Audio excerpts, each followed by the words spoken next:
Mahanadi serial நெக்கான எபிசோடில் காவேரி சாரதா 2 பேருமே சண்டை போட்டுட்டு இருப்பாங்க. அப்போ என் பேச்சு கேட்கலன்னு இந்த வீட்டில் இருக்காதடி அப்படின்னு சொல்லிட்டு சாரதாவும், காவேரி நான் அந்த வீட்டில் இருக்க மாட்டேன்னு சொல்லிட்டு அவங்களும் மாற்றி மாற்றி சண்டை போட்டுட்டு இருப்பாங்க. ஸ்கூலுக்கு போகிற வழியில் விஜய்க்கு கால் பண்ணி சொல்லுவாங்க, உங்கள் பொண்ணு இப்படி என்னை தேடி நேற்று வந்ததுனால எங்கள் வீட்டில் ஒரே பிரச்சனை, நீங்கள் எதுக்கு இப்படி நிம்மதி இல்லாமல் பண்ணுறீங்க அப்படின்னு சொன்ன உடனே விஜயும் திட்டி விட்டுருவார். அதுக்கப்புறம் நேரில் பார்த்தும் சொல்லுவாங்க, இனிமேல் நானும் என் பொண்ணு உங்கள் விஷயத்தில் தலையிட மாட்டோம் அப்படின்னு சொல்லிட்டு அவரும் போயிடுவார்.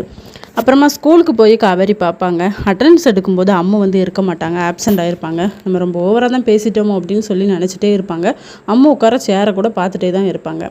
அடுத்த சீனில் நமக்கு விஜயும் அம்மாவும் இருக்கும்போது சாரதா கங்கா எல்லாருமே வந்திருப்பாங்க.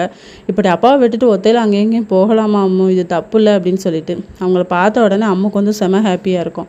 அப்போ விஜய் சொல்வார், இனிமேல் நானும் என் பொண்ணும் உங்கள் விஷயத்தில் தலையிட மாட்டோம், அதேமாதிரி நீங்களும் எங்கள் வீட்டுக்கு வராதீங்க அப்படின்னு சொல்லிட்டு இதோட நெக்கான எபிசோட் முடியுது.